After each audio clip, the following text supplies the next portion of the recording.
with Senator Cory Booker. Boy, the crowd is ready here. I'm Don Lemon, and I want to tell you that Senator Booker made his name as mayor of Newark before making history as the first black senator from New Jersey. He is now pitching optimism as the best way to defeat President Donald Trump. You can applaud for that. Tonight, Senator Booker is going to take questions from Democrats, from independents who say that they plan to participate in the Democratic primaries or caucuses. Also in our audience tonight, students, faculty, and staff from the city's two historically black universities, HBCUs, Claflin and South Carolina State. So without further ado, please welcome Senator Cory Booker, everyone.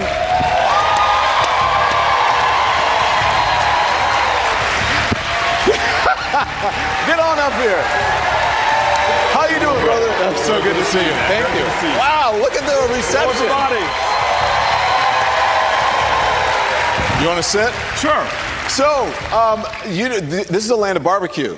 It is. And you're a vegan. I am. What's that like? What's that like? How's that been for you? It's been a great experience for me, for well-being. You know, when you come from a family that literally owned a soul food restaurant, my mom and dad, it may have caused some trouble, but now they understand that for health reasons, it's a good way to go. Yeah, but you know, you're not eating barbecue down here, right? Maybe putting a little sauce on the vegetables. Welcome. It's so good to have you here. It's good to be here. So we're going to start off with our audience questions now. First one is Tawanya Herbert, a healthcare professional from Columbia. She's a supporter of yours. Tawanya, there she is.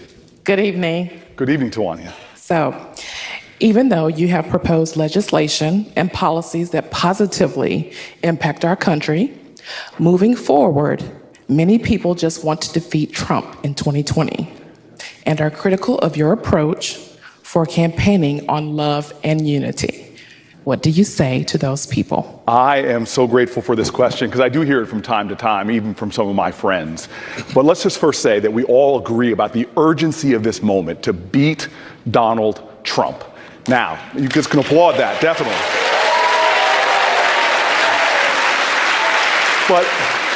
And I'm uniquely qualified. I've gone up against titans, bullies through my New Jersey politics. In fact, I don't think anybody in this race has been through the kind of tough politics I've been through. There's even a documentary about it called Street Fight. But we win this election not by showing the worst of who we are, but by the best of who we are. You see, Donald Trump wants us to fight him on his terms. To me, that is not only a recipe for losing the election, it's a recipe for losing the ability to move this country forward. We have to understand that what Americans want is not to know what we're against, they want to know what we're for. And in this moral moment in this country where we're seeing moral vandalism from the highest office in the land, somebody who's Twitter trash talking and trolling, this is a time that we as Democrats have an opportunity, not to go around saying, hey, we're going to beat Republicans, but to stand up with the ideal of uniting Americans. I believe very firmly that you can't lead the people if you don't love the people, all of the people. And we need that energy, we need that leadership. The only way to beat hate is not bringing more hate, it's by bringing love and hope and uniting people to solve the persistent injustices in our country. I'm going to do that, and that's actually how we are going to win. Thanks. Regine Rucker is standing right there. She's from Columbia. She's a program manager at the South Carolina Commission on Higher Education. Go ahead, Regine, what's your question? Hi. The visibility of police brutality has increased because of video from dash cams and cell phones, and marijuana is now a legal and profitable business. These issues have disproportionately impacted people of color. What are your thoughts on the disparate treatment in police encounters for people of color and commuting the sentences of those currently in prison for marijuana-related offenses without retribution? Wow. I can't tell you how grateful I am for this question, because in this climate where many states are moving to legalize marijuana, I have a lot of frustrations as a person who understands exactly what you're saying. We fundamentally have different laws in this country that are treating people differently. Now, look, there are still marijuana arrests. In 2017, there were more marijuana arrests in this country than all violent crime arrests combined.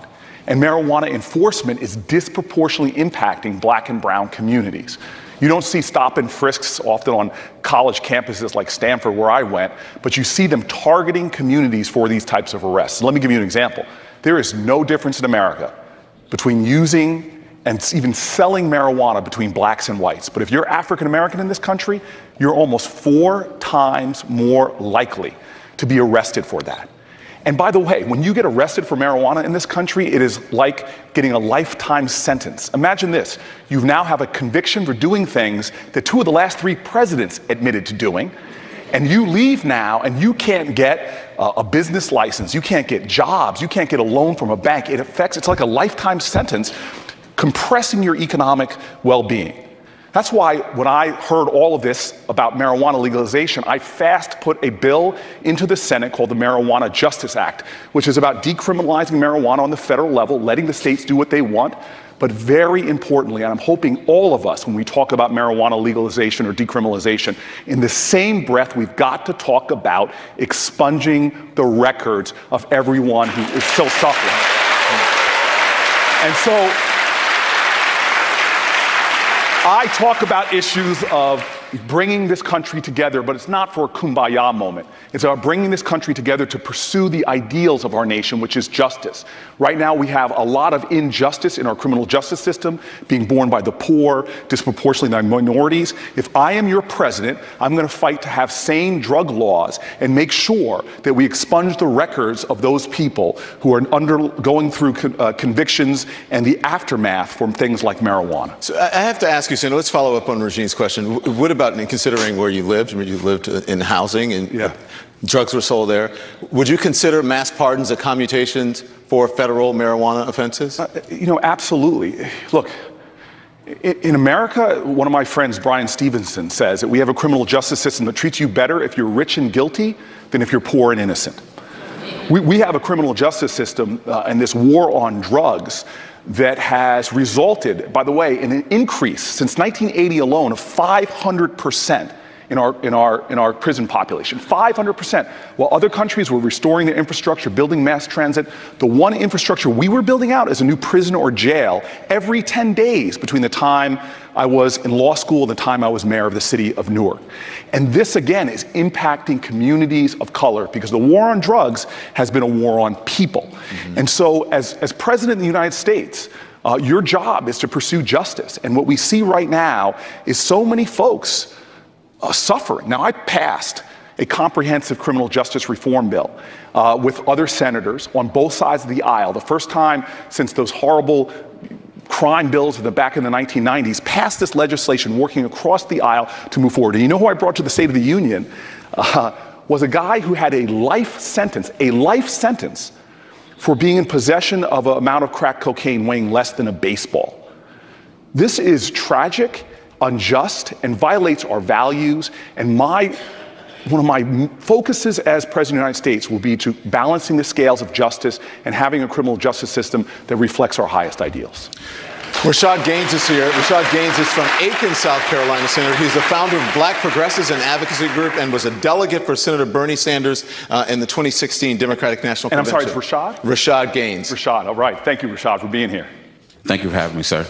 Many people feel that President Obama was unable to fight race relations while in the White House due to the Democrats losing the House, the Senate, and governorships across the country. If the cards were aligned the same way, how would you handle yourself during those loathful times? And also, how would you be different than President Obama in dealing with race while in the White House? Well, first of all, I'm not going to accept the premise that we can't continue to win elections that allow us to have the House and the Senate. What we just saw in 2018 is extraordinary. We took back the House of Representatives because many people who were not involved, we had some of the highest record turnouts in my lifetime in a midterm election. And so if I'm president of the United States, I'm also leader of the Democratic Party. And I'm going to make sure that right after I'm elected to be the United States president, I turn around and challenge us to, in all 50 states, to build a Democratic Party that can win in all levels. Because I'm going to be very frank with you here in South Carolina. We may have a president that's of the Democratic Party, but a lot of the problems here in South Carolina, savage cuts to education, the failure expand Medicaid. These things are happening because we're not taking back enough state houses. Now, by the way, these aren't partisan issues. You talk to Americans, and we agree on so much more than our politics indicate.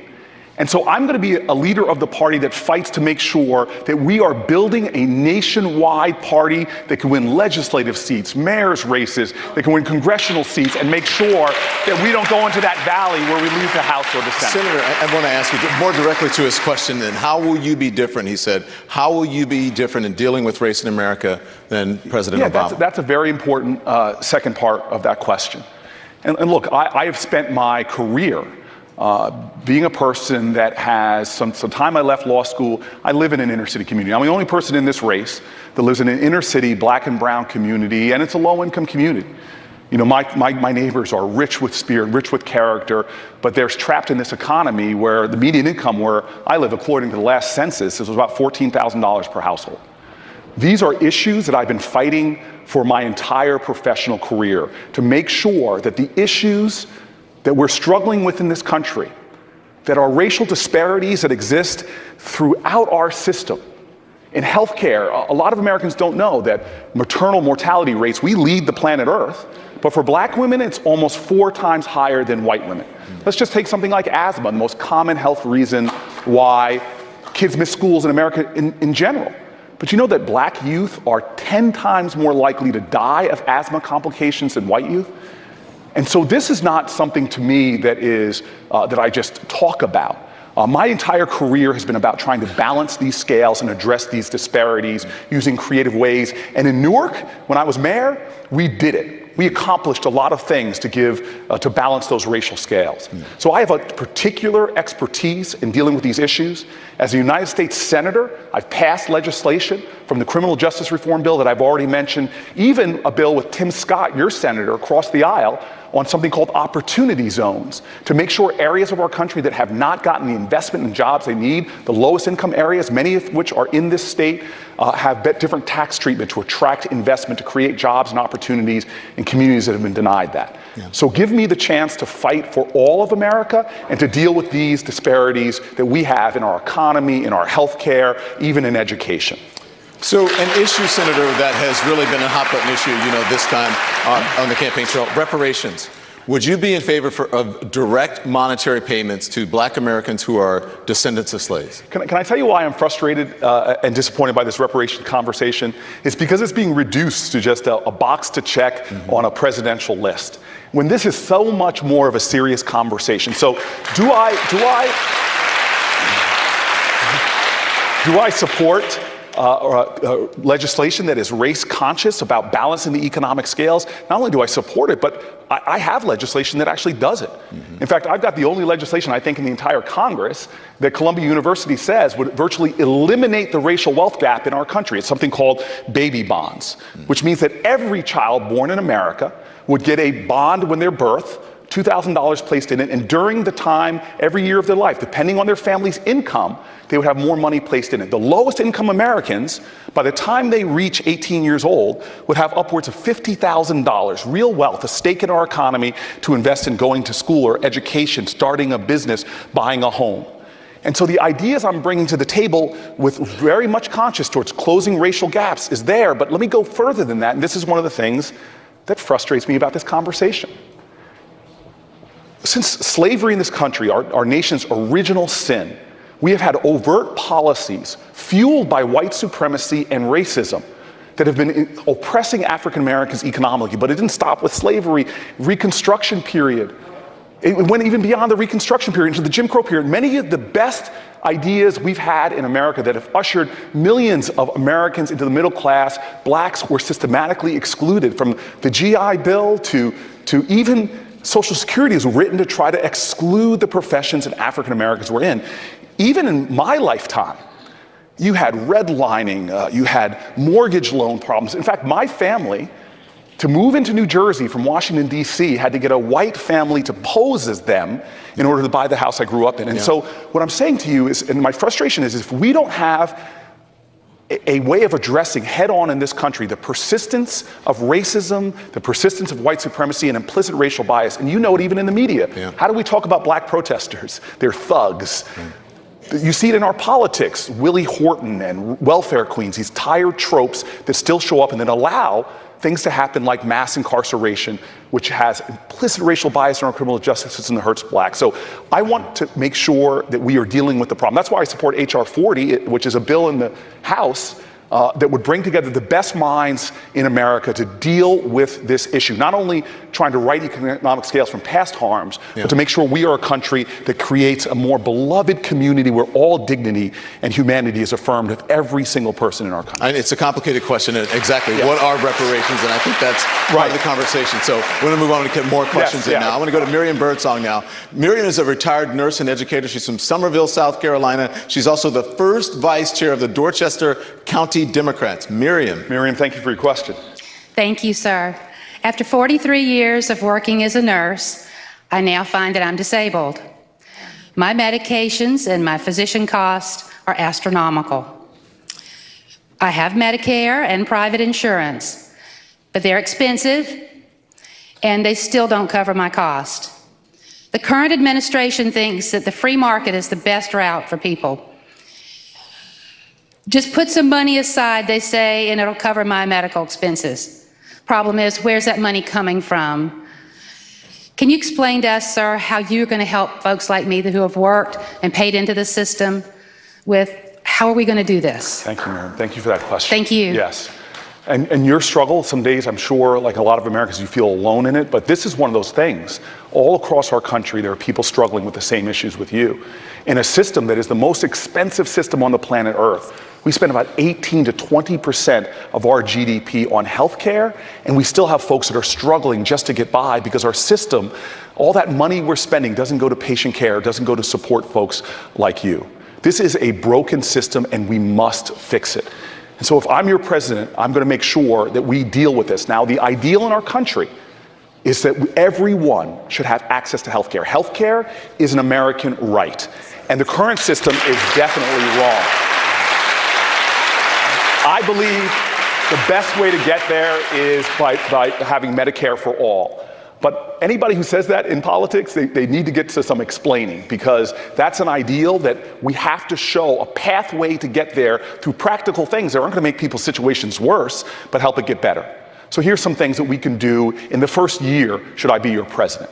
Number one, those drugs and those expenses that you're talking about, that is outrageous. Too many Americans put aside life-saving drugs because they can't afford them. We can drive those prices down doing common sense things that even Republicans talk about, but we're not getting done.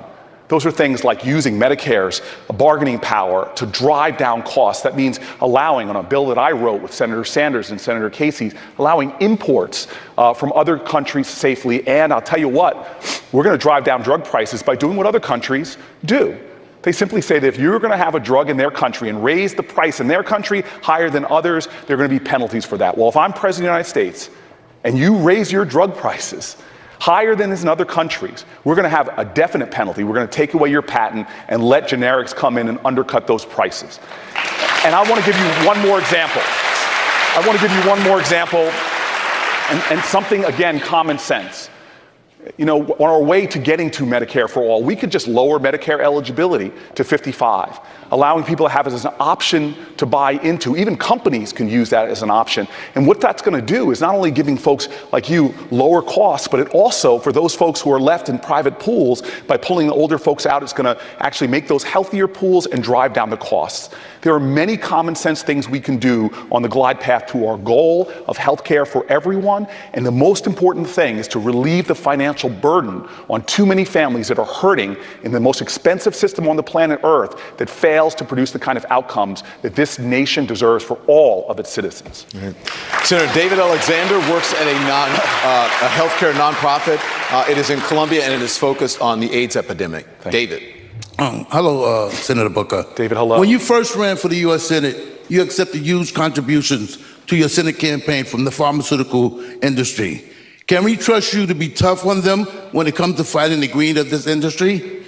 Shouldn't the government be required to engage in price negotiation with drug companies? David, you were talking to some of the same issues I just talked about. But first you asked me, which is really important, on an issue of trust. I am in politics because I was representing low-income folks. It was a bunch of tenant leaders in projects in Newark that banded together to elect me to my first office in the Central Ward of Newark. Heck, the map of the Central Ward of Newark sits behind my desk, so I never forget why I got into politics and who I'm fighting for. Those people left out and who are often taken advantage of by powerful forces and powerful interests. And so when it comes to pharmaceutical companies, heck, when I was mayor, I put together projects that lowered prescription drugs for my residents. And I've made a declaration years ago, before I was running for president, that I would not take pharmaceutical executives' contributions. And so let me give you this commitment, because you can't campaign wrong and then think you're going to govern right. So I will not only not take pharmaceutical executives' money, but I will not take corporate PAC money, and I will not take federal lobbyist money. And what I'm going to do is, remembering where I go home in the Central Ward of Newark, hopefully it's from the White House, but I'm going to tell you right now that I'm going to remember the people that put me in office in my very first race, and every single day I'm going to fight for folks like those in Newark and like those here in Orangeburg. So you said you pledged not to take PAC money. Do you regret taking corporate money in the past from pharmaceutical companies? Well, look, I live in a pharmaceutical state, and a lot of these data that's being thrown around the internet obscures the fact. There's a lot of folks that live in my city, in low-income neighborhoods, that work for pharmaceuticals, hundreds of thousands of jobs. And so that gets obscured and lumped into one number, and I'll tell you this. I'm happy now that I'm one of those folks that's taken the Citizens United pledge and other pledges to have clean money and clean campaigns. President or not, this is the way to go. Do you regret it or not? Do I regret taking pharmaceutical executive money? I didn't need it, and I'm glad now that I'm not taking it. Okay, let's bring in now Yvonne Jones. She's from Irmo, South Carolina, a retired mental health counselor. Yvonne, go on, please. Hi. I believe the current president, the most corrupt and dangerous in history,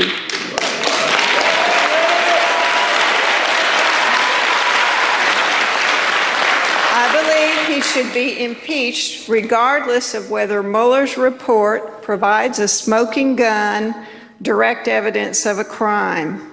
There are plenty of grounds for impeachment in plain sight, and in fact, I think it would be a blow to our democracy if impeachment proceedings are not attempted.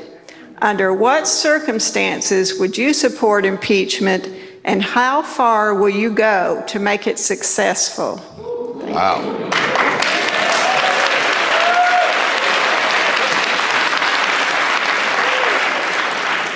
So I understand your sense of urgency and even your sense of disgust about seeing what's coming from the White House.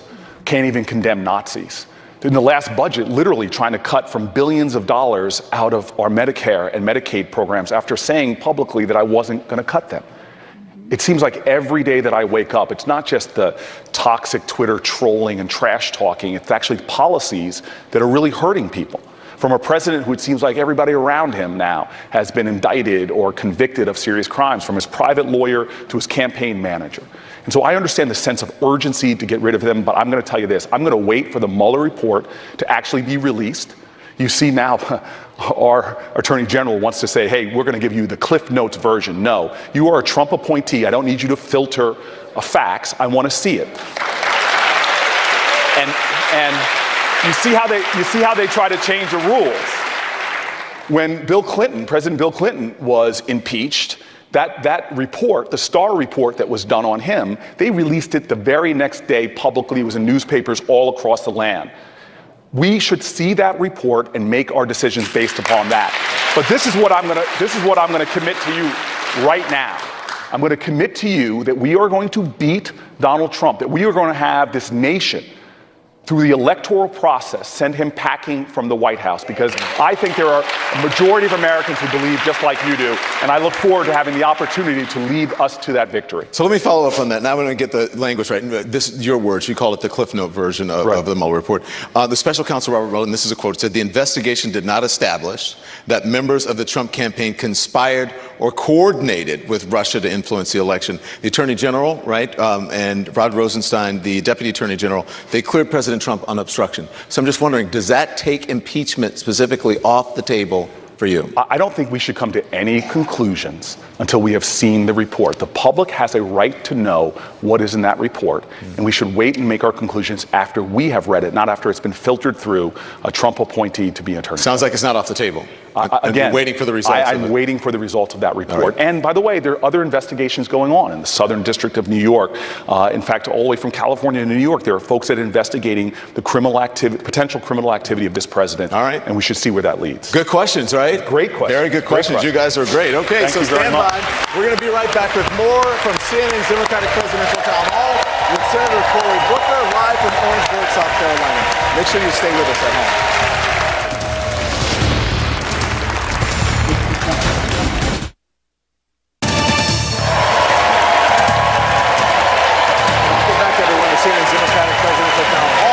With Senator Cory Booker. We're live in Orangeburg, South Carolina.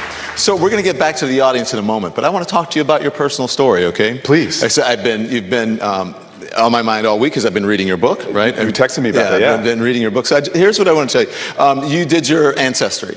And yes. I did mine. You got further back in your ancestry than I was able to, because you know many African Americans can't go back further than 1870. And that's because that's the first time African Americans were included in the census. Right. So in your family lines, they include slaves, slave owners, Native Americans, and a Confederate soldier. The most important thing you learn when exploring your ancestry, your family history? Well, when I was a kid, I used to hear, songs about the Pilgrims and the first settlers, and always felt like that didn't include me. But to find that, slaves have been in this country since 1619 and have Skip Gates be able to go back generations into slavery, and then he found out that I have ancestry that he traced a direct line to ancestors that arrived here in 1640. And so it was a profound expansion of my understanding, not only about my family, but about our country, that we're all, I think King said it eloquently, we're all caught in an inescapable network of mutuality, tied in a single garment of destiny. We are far more interwoven as a country than we know. Yeah. And to see that about us was really inspiring to me, to kind of continue to try to let folks know that the lines that divide us are not as strong as the ties that bind us. It was amazing to me to have white relatives reach out and say, I'm your cousin, yes. I'm your... My mom, my grandfather from Louisiana, literally, he was a lot lighter skinned than his brothers and sisters, and so they always suspected. Skip went back and tested the DNA of white families and found my mom's first cousin, first cousin. It was an amazing reunion in the show. So you would be the first unmarried president in over 130 years. What are the odds that we would see a wedding in the White House? I am. Would you guys like that? I am worried about where this is going. Is this CNN or TMZ? It's CNN. You guys want to know, right? There you go. They want to know. I have an incredible girlfriend. She's just simply amazing, and I am hopeful, as is my mother. Yeah. And that is Rosario Dawson. Yes. All right. So you've been dating. You called her. You said recently that she'd be an incredible first lady. Well, I want you to know that, let's not get ahead of us. Right now, she is an incredible girlfriend. I'm very lucky to be in a relationship with someone who is just so incredibly special, but more importantly, has taught me so much in a very short period of time. I ask you because you've been very open about it, as has she. How did you guys meet? We had a meeting once at a political fundraiser for Ben Jealous, who was running for governor. I was trying to help him out, but she didn't give me the time of day. So we met again, and I had one of those really awkward experiences. I'm a United States Senator, and I had to get up the courage to walk up to her and ask her for her phone number. And this doesn't make me nervous, but that made me nervous. And she gave me the phone number. All right, man. Yes. All right.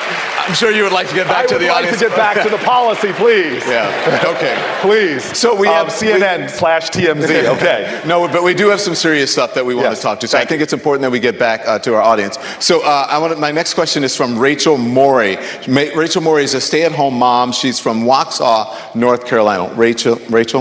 Hello. Hi, Rachel. I was terrified to send my daughter to school when she began kindergarten this year. It's devastating that my 6-year-old had to be taught how to hide and stay quiet in case someone came to her school to shoot people. How can we talk about being free in this country when we have to live each day in fear of gun violence in schools, places of worship, concerts, and even from law enforcement? What is your plan to ensure our safety and freedoms? Rachel, thank you for that question. The fear you're feeling is something that we see in Americans now who fear going to their house of worship, who fear going to a concert. And it is so horrific that in America we have, in the aggregate, a mass shooting every day because dozens of people are shot and killed. I am frustrated with politicians who all the best they can muster is to give thoughts and prayers. Enough of that, enough of that. And I'm telling you right now, we and Americans, on most of the core issues, on so many of them, we actually agree. Gun owners and non-gun owners agree that we need to have universal background checks and close so many of these loopholes. And the NRA does not represent their membership because their membership actually agrees with closing these loopholes. And so I want to tell you right now, if I am your president, we are going to bring the fight to the NRA, who wants to represent corporate gun owners, corporate gun corporations, manufacturers, more than they want to represent the people, because this is what they're doing to Americans. They are defending loopholes, like that loophole that if a man is convicted of beating his wife, he can find a loophole to go out and buy a gun and murder her. They are defending not their membership, but loopholes, like the loophole that says that someone on the terrorist no-fly list in our country can still go to a gun show and buy weapons, or that somebody that's convicted of a violent crime can still find a loophole to go and buy a weapon. Now, I live in Newark.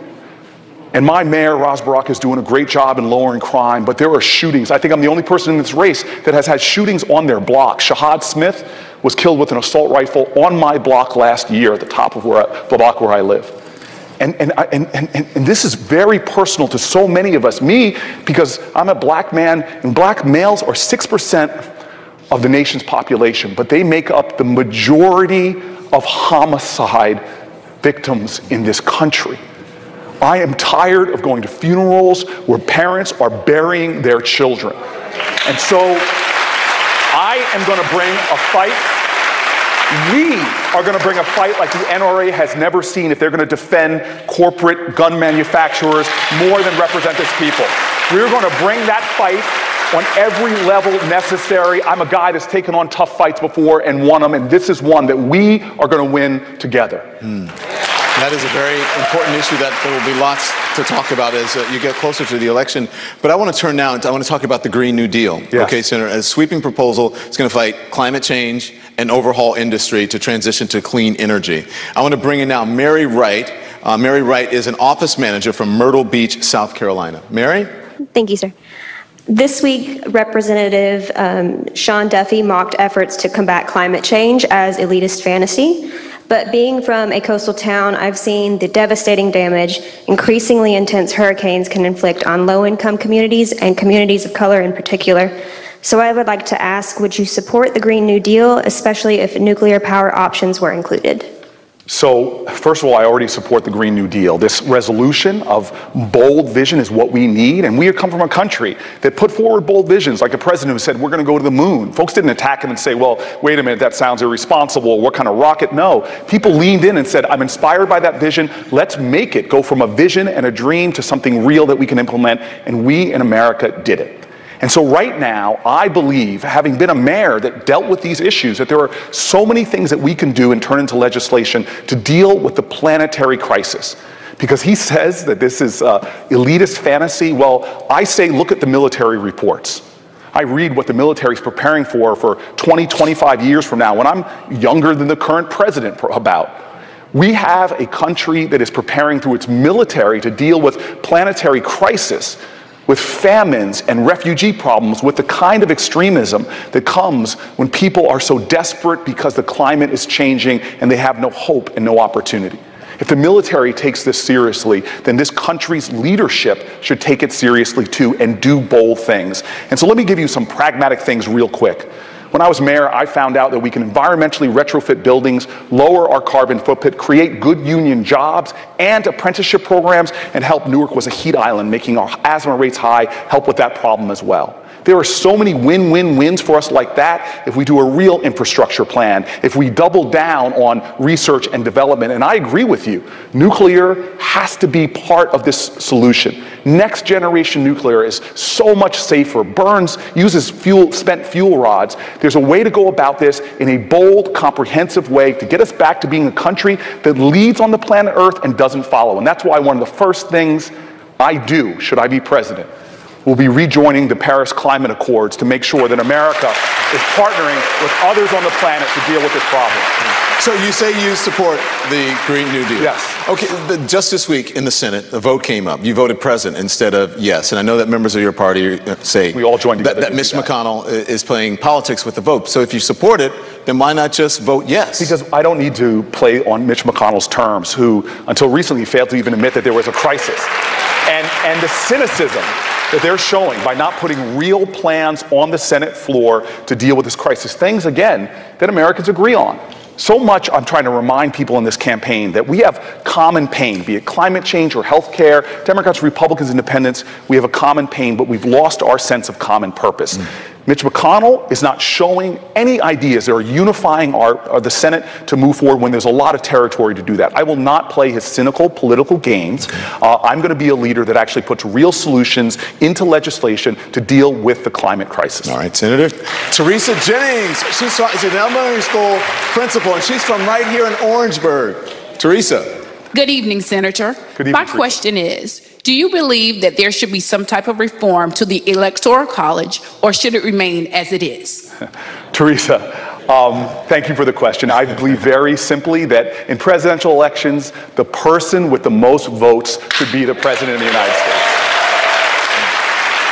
But I want to tell you, for us ever to get to a point where we can address that issue, we have got to win this next election under the rules that are there now.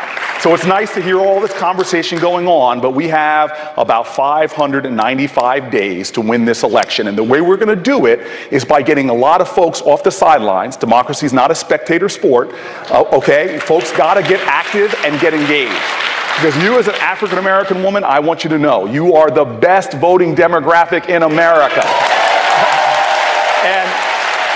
And trust me, my mom who lives in Las Vegas reminds me of that every single day. But I'll tell you this, even people who are voting at 60, 70%, that's not enough. We've got to let the African-American women inspire Gen Xers and millennials, inspire all of us, because I believe if more people vote, our democracy was better. And you know how I know that? It's because I see the way cynical Republicans are trying to make it harder and harder for people to vote, especially African Americans. And so the cure for these anti-democratic problems is not to surrender to cynicism about the system. It's to get up, get involved, get engaged, and let's change it together. Yeah, I can see that you're warmed up. You've been out on the campaign trail. Yeah. We've got more to come, though. We're going to be right back with more from CNN's Democratic Presidential Town Hall with Senator Cory Booker, live from Orangeburg, South Carolina. So make sure you stay with us.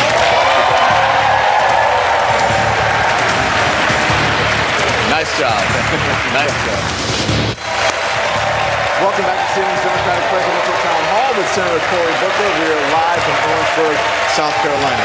So let's get right back to our audience. Senator Chase Glenn is from Charleston, and he works as an executive director at an LGBT nonprofit. Chase? Yes, Senator. Under the current administration, we have seen the rights of the LGBTQ community chipped away. Trump has banned transgender people from serving in our military. He's announced plans to slash global AIDS, HIV funding in the 2020 budget. And his administration supports discrimination of the LGBTQ people under the guise of religious liberty. What will you do to right these wrongs and improve the life for LGBTQ Americans? So Chase, I'm very conscious when I walk into that Senate floor, all the people that had to fight to give me the rights for my generation of African Americans. And the folks who marched for my rights and fought for my rights were the full rainbow of America. They were black, white, Christian, Jewish, you name it, including gay, straight, and trans Americans. And knowing that we are not free because injustice anywhere is a threat to justice everywhere. True freedom is not achieved until everyone has justice. To live in a nation where you have a president doing such harm to LGBTQ students. Let me tell you one thing you didn't name, and this is one of the reasons I fought so hard against Betsy DeVos being the Secretary of Education. It's because she has gutted the Civil Rights Division of the Department of Education, pulling back protections for LGBTQ kids. We now live in a country where 30% of LGBTQ kids report not going to school because of fear. Because of fear. We need to be a nation that protects all of its residents, and most people will be shocked to know that in the United States of America, in the majority of our states, people who can post about their gay marriage up on their website, the next day if they go to work, they can be fired just because they're gay with no legal recourse whatsoever. This is injustice, and if we swear an oath to liberty and justice for all, we must fix this. That's why I'm original co-sponsor of the Equality Act. I don't need to wait to be president to fight for the rights of my brothers and sisters in this country. But directly to your question, if I am president of the United States, I will reverse these decisions that Donald Trump made, starting with allowing transgender patriots to serve in our military, and then I will take on the larger fight of uniting this country like we did for civil rights, for workers' rights, for women's rights. I will unite this country in the fight to make sure that LGBTQ Americans and all Americans have justice and equality under the law. So, Senator, I'm sure you're aware of what's going on in Chicago. The prosecutor just dropped all the charges against Jussie Smollett, who was accused of staging a hate crime against himself in January. You originally said that it was a modern-day lynching before saying you needed more information. You know, the mayor of Chicago still believes that he staged it, that it was a hoax. He's calling it a whitewash of justice. Is that what happened here? Is this a whitewash of justice? I don't know all the details in the prosecutor's decision. I know that's going to come out. But what we got to know is that this is happening in a larger context where hate crimes in this country are on a rise, where white supremacist violence is on the rise. In fact, if you look at the majority of terrorist attacks since 9/11, the majority of them have been done by homegrown right-wing extremist groups, and the majority of those have been white supremacist groups. And so I know this issue is being discussed a lot, but why aren't we discussing the rise in anti-Semitic acts, the rise in violence and Islamophobic acts, the rise in racism? And for Donald Trump to cut funding from the Justice Department to investigate, I mean, he talks about terrorism all the time. But to cut funding to investigate these domestic terrorist groups, these white supremacist groups, is making us less safe.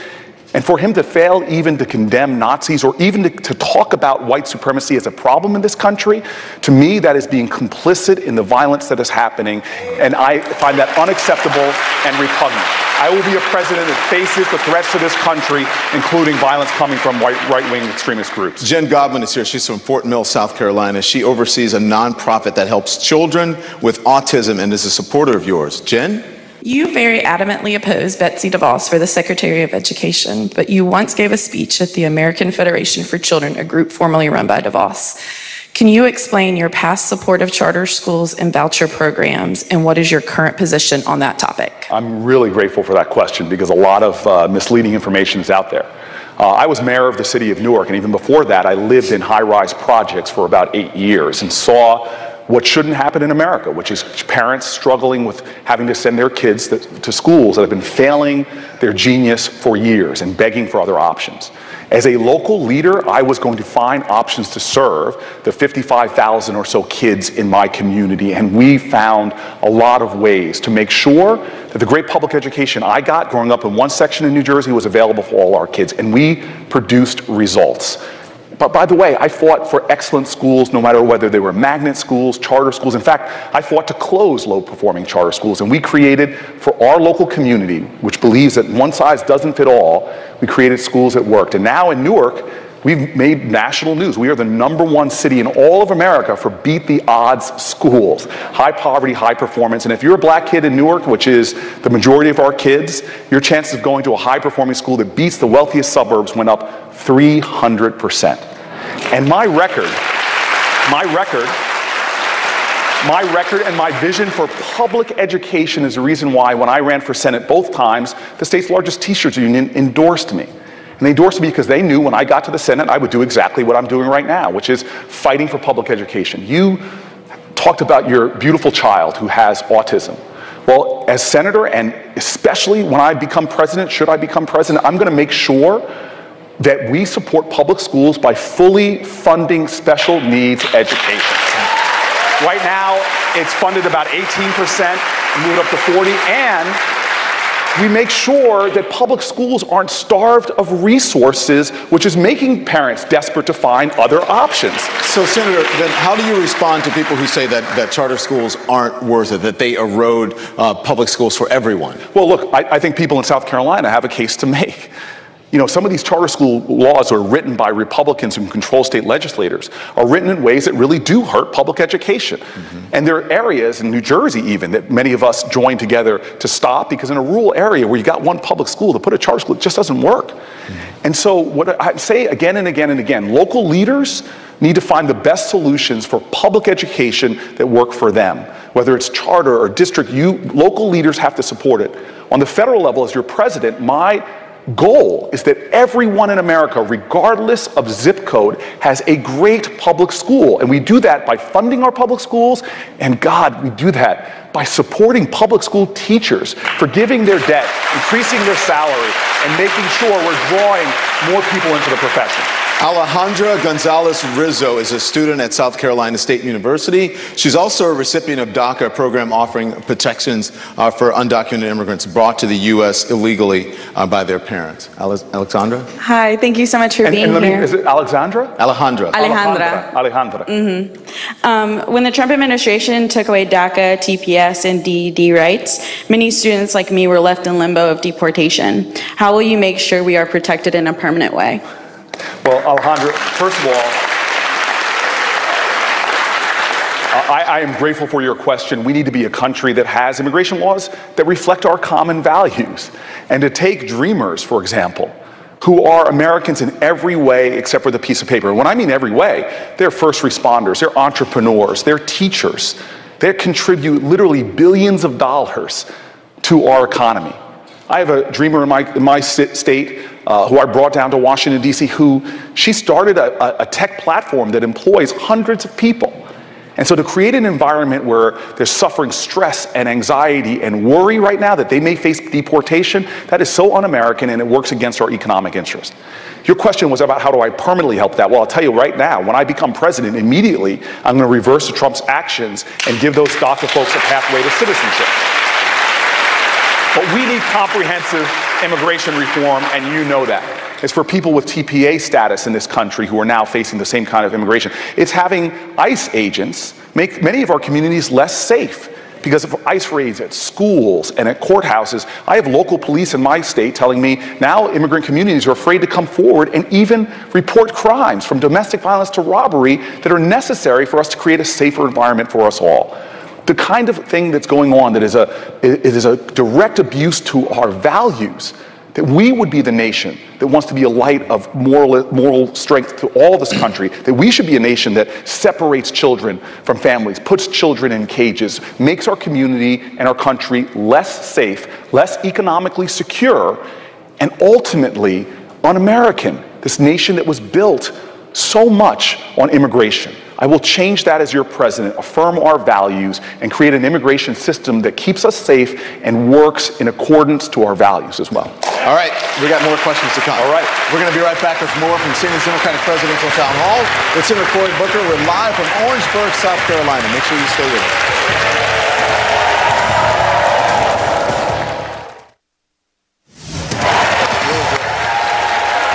Welcome back, everyone, to Senator's Democratic Presidential Town Hall with Senator Cory Booker. We're live in Orangeburg, South Carolina. Straight to the audience again. Reverend James Vegan is a pastor here in Orangeburg. Reverend James Vegan. Vegan. All right. You are, I'm not. We're both. They didn't name it after us. No. I am a pastor here in town, and in my faith tradition, we keep partisan politics out of the pulpit. Yes, sir. But as a citizen and a person of faith, I do have my own opinions. And I find President Trump's whole demeanor and most of his policies to be abhorrent, or should be, to persons of faith. So I would like to ask you, can you share with us how your own faith would influence you as president? God, thank you for that question. So I just want to say up front that I'm a person that often says that before you tell me about your religion, show it to me in how you treat other people. I was raised in a church where my mom taught Sunday school, and I'll never forget learning that verse, that faith without works is dead. And I'll tell you what, I feel like I'm in church right now. and I'll tell you what, this is what often bothers. I would rather hang out with a nice atheist than a mean Christian any day of the week. And so thank you for asking me about my faith. You asked and I will share. The foundation of my life was raising with a faith in God. But I was taught that faith demands first and foremost humility before God. That you look at your brother and sister, regardless of their faith, regardless of their background, with a conviction of love. Love thy neighbor. And love is not easy. And it really bothers me that when folks think that being loving or kind, I tell you, to be strong, you don't need to be cruel. To be tough, you don't need to be mean. And so, Christ is the center of my life. I believe in that radical love of all people. I believe that the Bible talks more about poverty, about greeting the stranger, about being there for the convicted, far more than it talks about the kind of toxic stuff you often hear the president spewing out there. And our immigration policy violates not only American values, but the values of our faith traditions. And I'll tell you what, I have learned from faithful people that I'll never forget the faithful woman who was the lieutenant president of my projects that I lived in, who really taught me that hope is the active conviction that despair will not have the last word. And on President Trump's first Muslim ban, I remember running out to the airport where I saw the whole concourse full of Americans yelling and chanting and singing patriotic slogans as people came into this country, like Abraham welcoming strangers in the desert. And one of the best sights I've ever saw was a bunch of Jewish Americans with yarmulkes and tzitzis hanging out, cheering and dancing as Muslim countries came into this community. Fundamental to Islam, to Christianity, to the Torah, to Sikh and Hindu Americans is this ideal of creating a beloved community. Can I quote some Hebrew to you? Because I studied the Torah too. There's a song sung during the high holidays, Ki beiti beit tefillah l'chol chomim. May my house be a house of prayer for many nations. We are the United States of America. We were not formed as a theocracy. We were formed on the ideal that many of us in our diversity can come together and create one strong whole, e pluribus unum. And if I am president of the United States, I will fight every day to put more indivisible into this one nation under God. I was waiting for the church organ to come on. Can I get a witness or an amen? I want to bring in Caitlin Sofer. She is an assistant professor at the University of South Carolina. She currently supports her colleague, Kirsten Gillibrand. All right. Hi, Senator. By the way, I love Kirsten Gillibrand. She's one of my best friends in the Senate, and you should see the teasing emails, text messages we have going back and forth. And by the way, she talks a lot about me being a vegan, but when I go to her house, she cooks some of the best vegan food I've had in D.C. So as a professor, I hear my students worry about the loans that many of them have to take out to be able to attend my institution. Yes. And I can relate to these worries because last month I made my first payment on my student loans, and I'll be making those payments for the next 12 years. Wow. If elected, what are your plans for the higher education system, and how can we ensure that future generations can obtain a quality education without incurring massive debt? So this is a national crisis, student loan crisis. It's surpassed credit card debt, auto loan debt, and it is changing the culture of an entire generation who are putting aside buying their first home, starting businesses, even getting married because of crushing student debt. At the same time that other countries are lowering their cost of college. In Germany, it costs about 0 to 4% to go to college. In Canada, about 7% of median income to go to college. Here in the United States of America, it's over 52%. And here's the most offensive part of this, is that the federal government is profiting off of the backs of our students. The student loan program makes billions of dollars.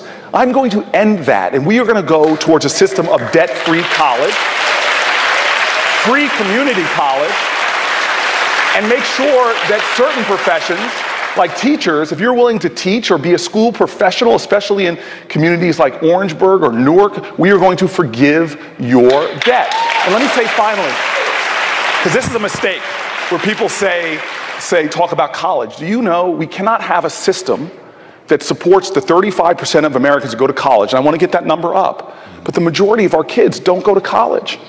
And so they often hear all this talk about free college and all of this and say, well, what about us? And this is why I am just as determined. In fact, my very first piece of legislation when I became a senator, to show you my priorities of making this nation work for everybody, is to have apprenticeship programs.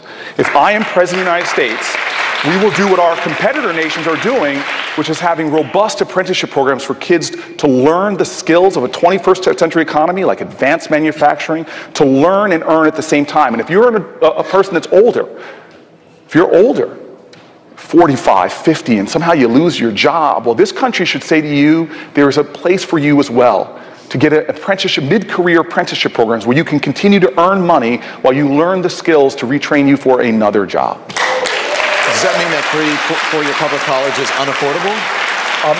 What I worry about is when you hear people talking about free college and a lot of plans, I want to know how you're going to pay for that. We can pay for my plan by rolling back those toxic Trump tax cuts and making sure we're investing, and we need to make sure that the pathways we're investing on are for the kind of education that we need in this country, which is for everybody. It may not be a four-year college. You may need to get training in computer program, advanced manufacturing, the medical professions. Those people shouldn't have to go reach in their own pocket, work 2 jobs while they're trying to get the skills they need to get those jobs. Right now, there's millions of jobs in America where you have people, from manufacturers to others, complaining they can't find folks to fill them.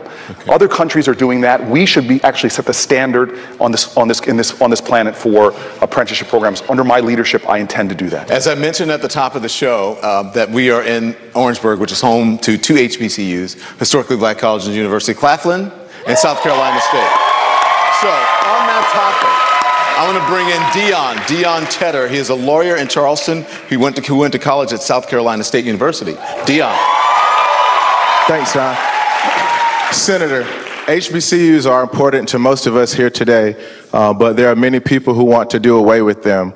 Additionally, states disproportionately fund HBCUs compared to other universities. What is your pay them, fund them less than yes, other universities? Yes, less. Yes. What is your plan to protect our HBCUs? Well, first of all, I want you to know, and I'm grateful for this question, because I am here because of HBCUs. My mom is a graduate of Fisk. My dad is a graduate of a college a little closer here, North Carolina Central University. And I know there might be some Eagles in the house. I'm actually the grandson. My grandparents on my mother's side met at an HBCU, now Arkansas Pine Bluff. And so America needs to know this, that the majority of black teachers, the majority of black doctors, the majority of black lawyers, the majority of black generals are produced by our HBCU.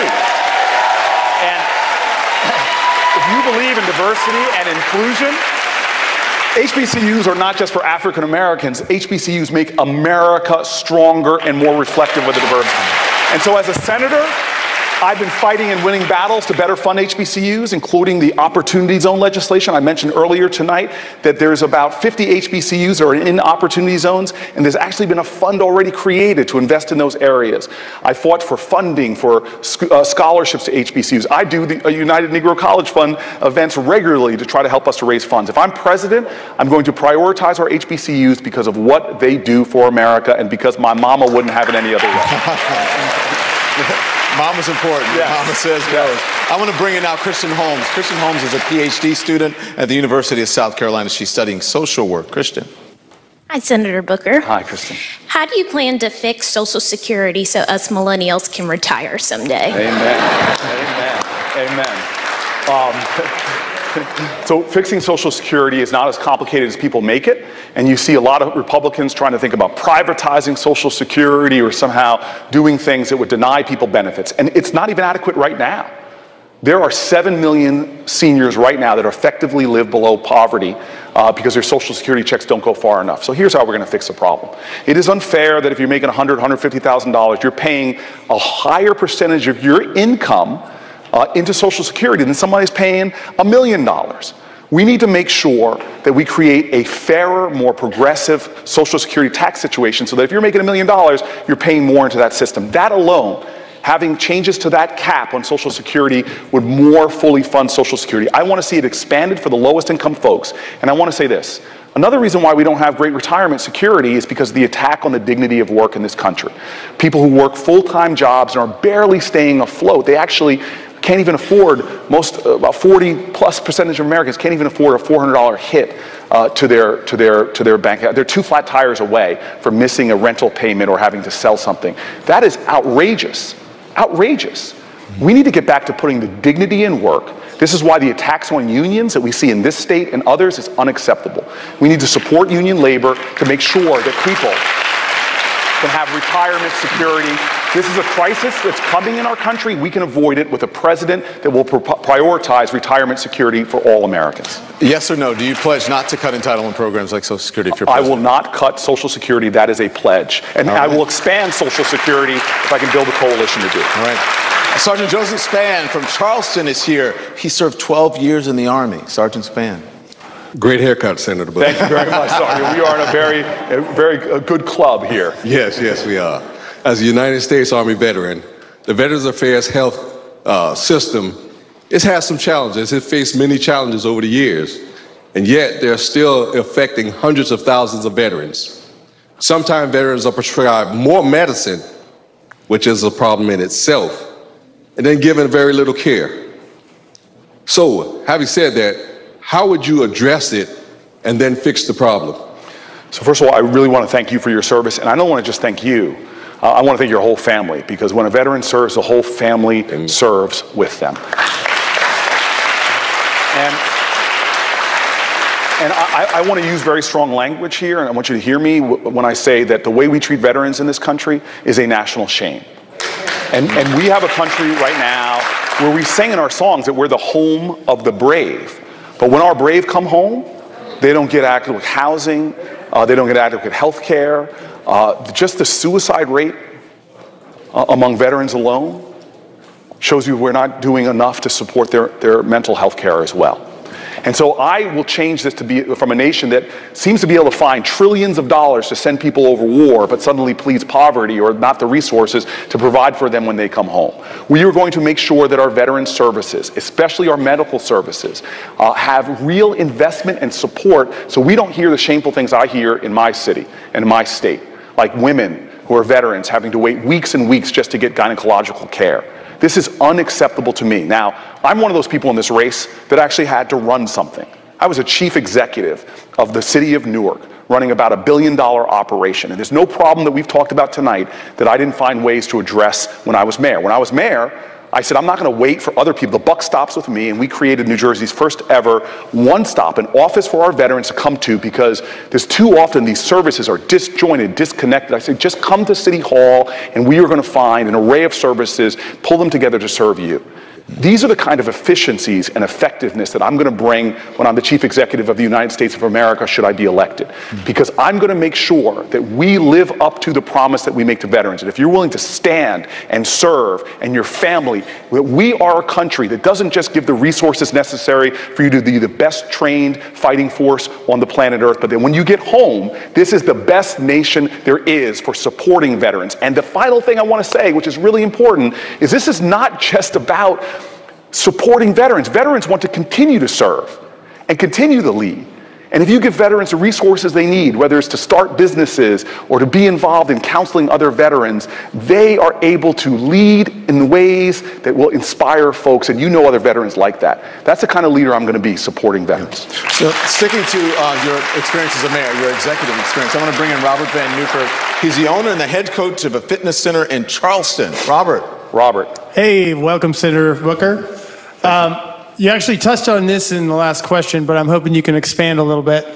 Why is executive experience so important for someone seeking the presidency? And how did your time as the mayor of Newark prepare you for that job? Well, first of all, I'm grateful for that question, and it's very clear that you are involved in fitness. He's the only one here in a short sleeve shirt. And I believe that you should register your guns. So, look, I wasn't just a chief executive of this city. I was a chief executive of a struggling city that had 60 years of losing population, 60 years of losing economic base.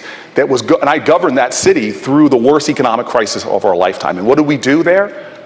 we were able to turn our city dramatically around. The first time in 60 years our population is growing. We brought supermarkets into food deserts. We brought businesses back to our city, our first hotels in 40 years, our first office towers, companies moving their headquarters back to the city of Newark. These experiences of leading a city through crisis, finding ways to do more with less, not only finding efficiencies, but finding ways to create small businesses, double the production of affordable housing and more. Those have been indispensable challenges, and people told me we couldn't do it. People told me so many times what we couldn't do together, and I fought to bring people together to solve those problems. And let me tell you, I'm here in Orangeburg, and one of the reasons why we chose to be here is because I'm going to continue to go to places in this country like Newark where people talk down to the communities.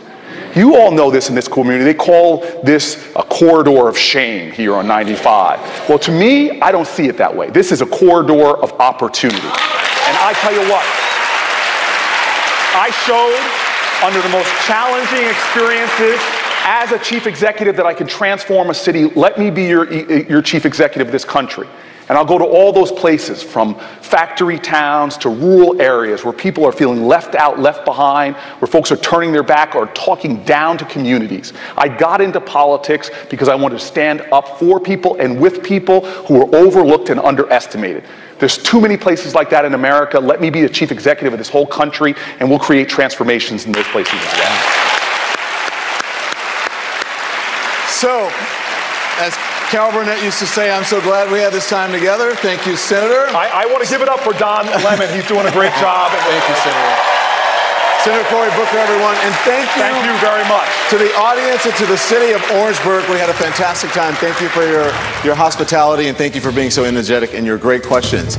I'm Don Lemon. Cuomo Prime Time starts right now.